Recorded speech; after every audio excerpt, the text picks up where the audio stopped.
Hello friends, KS computer में आपका स्वागत है। आज हम इनपुट एलिमेंट के बारे में पढ़ेंगे। इनपुट एलिमेंट वेब ब्राउजर पर एक इनपुट फील्ड क्रिएट करता है जहां पर यूजर कोई भी डेटा फिल कर सकता है। इनपुट एलिमेंट फॉर्म एलिमेंट का एक इम्पॉर्टेंट एलिमेंट होता है। इनपुट एलिमेंट के बिना हम एक कंप्लीट फॉर्म तैयार नहीं कर सकते। इनपुट एलिमेंट को ज्यादातर फॉर्म एलिमेंट के अंदर नेस्ट करके ही यूज किया जाता है, लेकिन अगर हम चाहें तो इनपुट एलिमेंट के साथ फॉर्म एट्रीब्यूट को यूज करके फॉर्म एलिमेंट की आईडी को उसमें स्पेसिफाई करके इनपुट एलिमेंट को फॉर्म एलिमेंट के बाहर भी कहीं पर यूज कर सकते हैं। इनपुट एलिमेंट के कई सारे एट्रीब्यूट्स होते हैं, जैसे type, auto complete, auto focus, checked etcetera. Type attribute बहुत ही बड़ा एट्रीब्यूट होता है। इसके साथ हम कई तरीके की वैल्यूज को यूज कर सकते हैं, जैसे text, submit, button, checkbox etcetera. आज के इस वीडियो ट्यूटोरियल में हम केवल इनपुट टाइप की टेक्स्ट वैल्यू के बारे में ही पढ़ेंगे और देखेंगे कि अगर हम टेक्स्ट टाइप को यूज करते हैं तो उसके साथ हम कौन कौन से एट्रीब्यूट को हम यूज कर सकते हैं। चलिए हम अपना टेक्स्ट एडिटर प्रोग्राम खोल लेते हैं। यहाँ पे मैं एक इनपुट फील्ड क्रिएट करता हूँ। यहाँ पे लिखेंगे इनपुट और टाइप में लिख देते हैं टेक्स्ट और यहाँ पे इसको सेव करते हैं, रिफ्रेश करते हैं। देखिए इस तरीके से इसका आउटपुट आया है। यहाँ पर यूजर कोई भी इंफॉर्मेशन फिल करवा सकता है। अभी हमें यूजर को बताना पड़ेगा कि हम यूजर से यहाँ पर कौन सी इंफॉर्मेशन को इनपुट करवाना चाहते हैं। जैसे हम यूजर से उसका नेम इनपुट करवाना चाहते हैं तो हम यहाँ पे लिखते हैं हम लिखते हैं नेम। इस तरीके से इसको सेव करते हैं, रिफ्रेश करते हैं। देखिए इस तरीके से इसका रिजल्ट आ गया है। आगे हम जैसे हम यूजर का यहाँ पे सिटी इनपुट करवाना चाहते हैं तो यहाँ पे हम लिखते हैं सिटी और लिखते हैं इनपुट टाइप टेक्स्ट और इसको सेव करते हैं, रिफ्रेश करते हैं। देखिए इस तरीके से इसका रिजल्ट आ रहा है। अभी ये एक ही लाइन में आ रहा है तो अभी मैं यहाँ पे BR टैग लगा लेता हूँ। इसको सेव करते हैं, रिफ्रेश करते हैं। देखिए दोनों अलग अलग लाइन में आ गया है। अब हम यहाँ पे एक सबमिट बटन भी क्रिएट कर लेते हैं। यहाँ पे मैं लिखता हूँ input type submit. Submit button क्या करता है कि हमारे फॉर्म के डेटा को वेब सर्वर पर सेंड करता है। इस तरीके से देखिए ये हमने एक छोटा सा फॉर्म बना लिया है। अभी अगर हम यहाँ पे टेक्स्ट में कोई भी वैल्यू यहाँ पे नहीं लिखते हैं तो यहाँ पे तब भी इसके आउटपुट में कोई भी फर्क नहीं पड़ेगा, क्योंकि टाइप एट्रीब्यूट की डिफॉल्ट वैल्यू टेक्स्ट ही होती है। तो यहाँ पे हम अगर कोई भी वैल्यू स्पेसिफाई नहीं करते हैं तब भी यहाँ पे टेक्स्ट बॉक्स बन जाता है इस तरीके से। अभी हम इसका नेक्स्ट एट्रीब्यूट देखते हैं। हमारा नेक्स्ट एट्रीब्यूट है इसका नेम।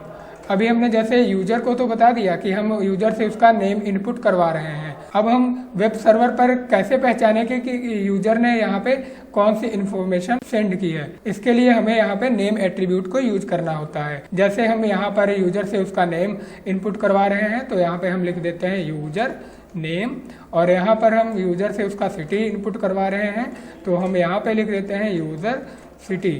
इस तरीके से यहाँ पे हमें कैमल केस को ही यूज करना होता है।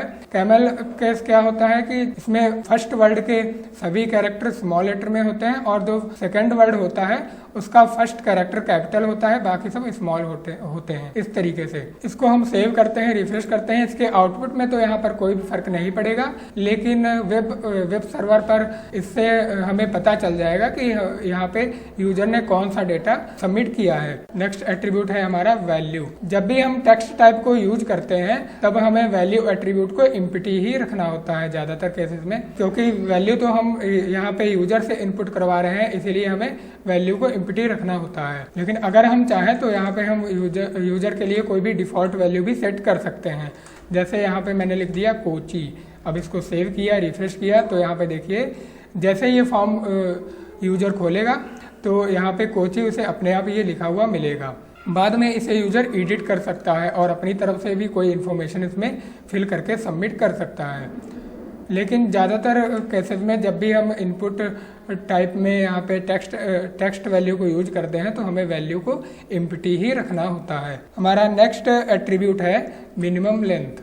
जैसे यहाँ पे हम मिनिमम लेंथ में फिक्स कर देते हैं 3। इसको मिनिमम लेंथ में फिक्स कर देते हैं 3। इसको रिफ्रेश करते हैं। यहाँ पे देखिए जैसे ही यूजर यहाँ पे 3 कैरेक्टर से कम कैरेक्टर को यहाँ पे फिल करके फॉर्म के डेटा को सबमिट करवाना चाहेगा तो वेब ब्राउज़र उसे सबमिट नहीं करवाने देगा। इस तरीके से एक एरर मैसेज डिस्प्ले करेगा। इसके बाद है maximum length. Maximum length attribute में हम अपने मैक्सिमम कैरेक्टर को सेट कर सकते हैं। जैसे यहाँ पे हम 5 लिख देते हैं और इसको रिफ्रेश करते हैं।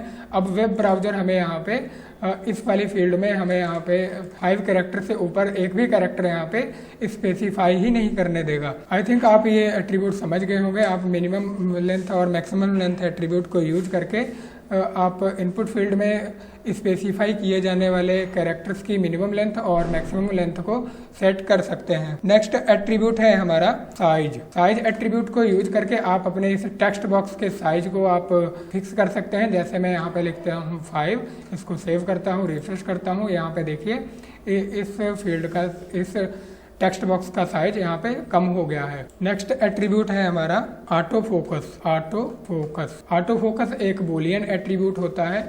जैसे मैं यहाँ पे यूजर का फोकस डायरेक्ट इस सिटी वाली फील्ड पे ले जाना चाहता हूँ, तो मैं यहाँ पे ऑटो फोकस एट्रीब्यूट को यूज करूँगा इस तरीके से। अब जैसे ही यूजर इस फॉर्म को ओपन करेगा तो उसे कर्सर डायरेक्ट इस सिटी वाली इनपुट फील्ड में यहाँ पे मिलेगा इस तरीके से। नेक्स्ट एट्रीब्यूट है हमारा डिसेबल्ड। डिसेबल्ड एट्रीब्यूट को हम यूज करके किसी भी पर्टिकुलर इनपुट फील्ड को हम इस तरीके से डिसेबल कर सकते हैं। नेक्स्ट एट्रीब्यूट है हमारा इसमें रीड ओनली। जैसे हमने यहाँ पे कोई डिफॉल्ट वैल्यू सेट की हुई है, जैसे मान लीजिए यहाँ पे मैंने फिक्स किया हुआ है कोची, इसको सेव किया, रिफ्रेश किया। यहाँ पे देखिए यूजर इस वैल्यू को एडिट कर सकता है और चाहे तो इसे पूरा डिलीट करके अपनी तरफ से कोई भी वैल्यू यहाँ पे फिल कर सकता है। लेकिन हम चाहते हैं कि यूजर इसी वैल्यू को सबमिट करे, किसी और वैल्यू को यहाँ पे इनपुट ना करवा सके, तो हम यहाँ पे रीड ओनली एट्रीब्यूट को यूज करेंगे इस तरीके से, रीड ओनली, और इसको सेव करते हैं, रिफ्रेश करते हैं। अब यूजर इस वैल्यू को चेंज नहीं कर पाएगा इस तरीके से। जब भी हम यूजर से कोई भी डिफॉल्ट वैल्यू को सबमिट करवाना चाहते हैं तब हमें रीड ओनली एट्रीब्यूट को यूज करना होता है। नेक्स्ट एट्रीब्यूट है हमारा रिक्वायर्ड। रिक्वायर्ड एट्रीब्यूट क्या करता है, जैसे मान लीजिए मैंने इसमें नेम फिल किया और सिटी को मैंने एम्प्टी ही रहने दिया और ऐसे ही फॉर्म को सबमिट करवा दिया, तो देखिए वेब ब्राउजर ने हमारे फॉर्म को सक्सेसफुली सबमिट करवा दिया है।